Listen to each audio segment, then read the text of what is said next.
Le deuxième congrès du peuple écan d'Amérique à Washington DC s'est voulu un moment de communion, de consolidation du lien de fraternité et de retrouvailles chaleureuses.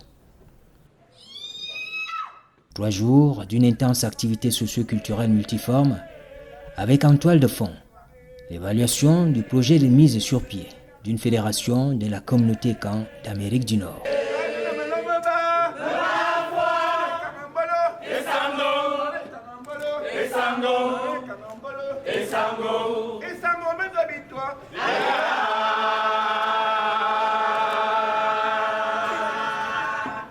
Depuis 1 an, nous sommes en train de travailler sur ce projet.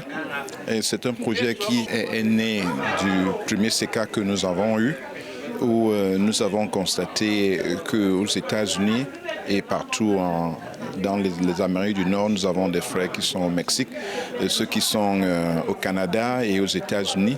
Il est très difficile de se rencontrer et nous avons certainement l'avantage de vivre dans un monde où nous avons accès aux multimédias. Mais on s'est dit que la meilleure façon de se retrouver était toujours, et c'est certainement de mettre sur place cette maison dont on appelle un DECAN. Je suis quand même l'un des piliers de cette association et c'est moi qui suis là pour booster la culture. Donc il fallait vraiment préparer ce deuxième congrès qui est là pour faire asseoir la fédération qui est née en décembre 2023 à Houston. Nous sommes fiers du parcours que nous avons eu jusque-là et nous allons continuer à travailler pour mettre vraiment sur pied cette fédération.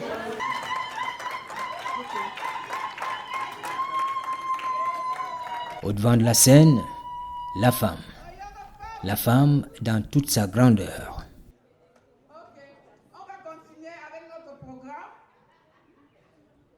Je sors de Cleveland, Ohio, et j'ai entendu l'appel des ancêtres qui est un cool écan et je me suis levée.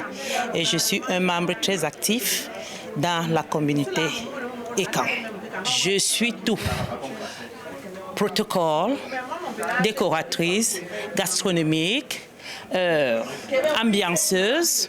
Quand tu vois ton pain, le pain qui est le boom, tu sens que non, ça c'est la tradition. Parce qu'ici nous portons des pantalons et quand on voit des dames avec cette tenue, on sait que ça c'est la tradition. On dit souvent que les femmes dirigent le monde et que les hommes gouvernent. Donc il a fallu qu'on fasse notre travail en tant que femme, en tant que matrice, parce que c'est la femme qui donne la vie, c'est la femme qui est la divinité. Donc il fallait qu'on fasse ce que les femmes ont l'habitude de faire nuit pour que cet événement soit un succès. Et nous l'avons fait, nous ne pouvons pas le dire en public, c'est un secret de femme.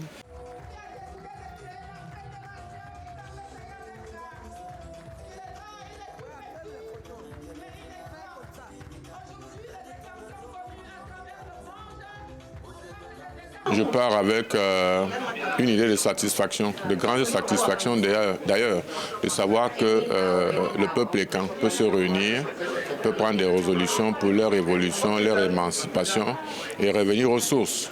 Donc je suis satisfait de tout ce que j'ai vécu ici et je rentre avec une très bonne idée. C'est vraiment positif. Je suis effectivement Ngumba de Bidjoka et nous faisons partie des écans. C'est vrai que le langage diffère un peu, mais nous faisons partie des écans. Et pour la petite histoire me concernant également, ma mère est écan. Donc, c'est à juste titre que je viens. C'est une très bonne expérience de voir un peuple qui est en train de se regrouper pour des objectifs de développement meilleurs. Et je crois que nous sommes allés au-delà des objectifs même. Le fait d'abord de tenir ce congrès, que ce congrès puisse se tenir est déjà un objectif qui avait été fixé et donc qui est atteint par le nombre de programmes, le nombre de participants, la qualité des travaux, l'enthousiasme, le degré d'enthousiasme. Oui, tous les objectifs ont été atteints. Je suis d'Hawaï et d'Ouma, au Koso, et je suis aux États-Unis depuis un bon bout de temps. Déjà, avant d'arriver là où nous sommes maintenant, je crois qu'on a essayé pendant au moins 25 ans. Ça n'a pas marché. Ce congrès symbolise la réussite, symbolise la matérialisation d'un vœu, d'un rêve.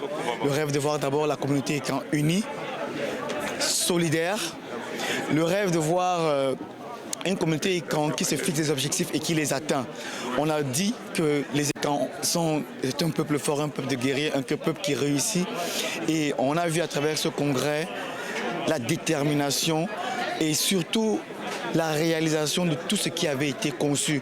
C'est juste un moment exceptionnel de joie, d'émotion et qui nous prouve que tout ce que nous souhaitons avoir, nous pouvons l'avoir si nous mettons les moyens qu'il faut, le travail qu'il faut et la détermination qu'il faut.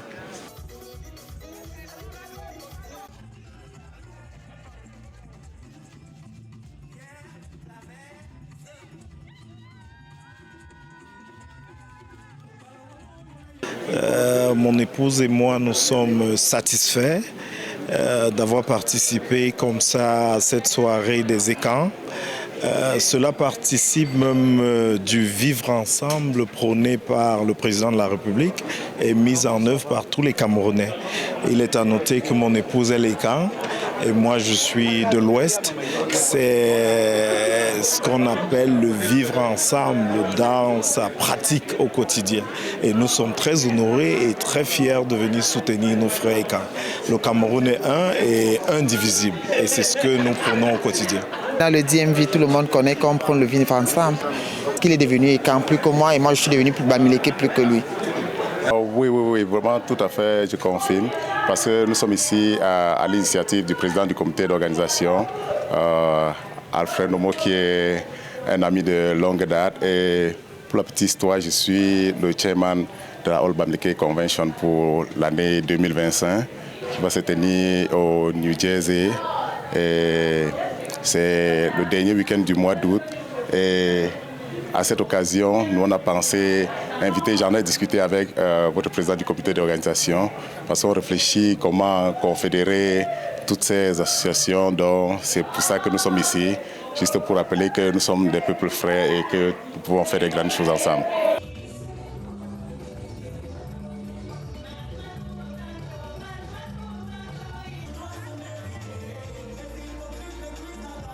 Puisque je fais partie des membres fondateurs de cette fédération, alors nous allons cheminer ensemble et faire ce qui est bien pour la communauté Écan aux États-Unis.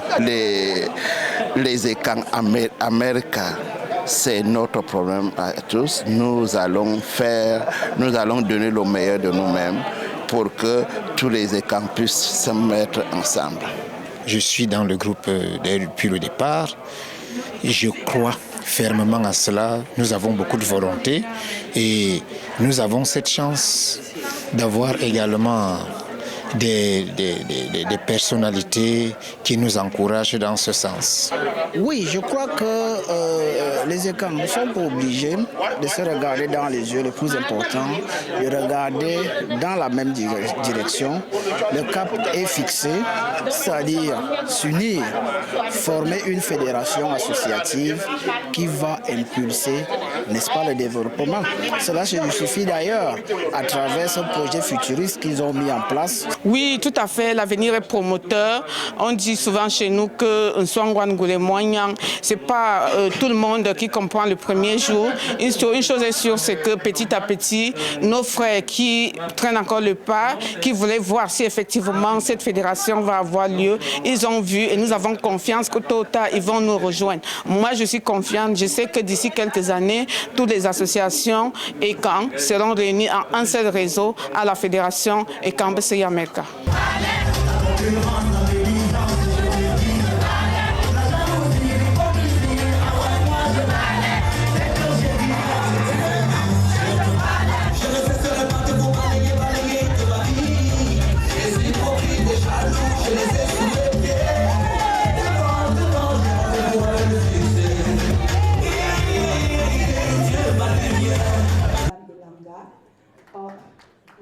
D'accord. Je vais terminer. Pour le protocole, ça n'a pas été facile. On a géré avec le protocole. Avec maman. Je sais que tout ce que nous avons mis entre les mains de Dieu va en avant.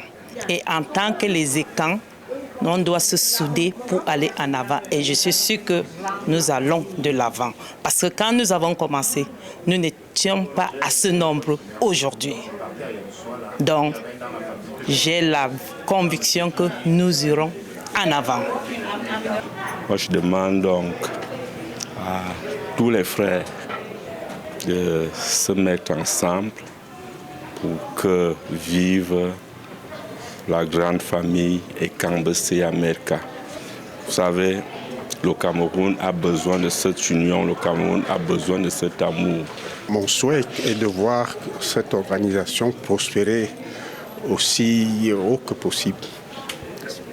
Donc, quand je disais que j'étais surpris, ce n'était pas pour dissimuler ce côté inattendu que je n'espérais pas venir vivre en vrai ici. Heureuse à renouveler et à remodeler pour le bien de tout le groupe ECAN.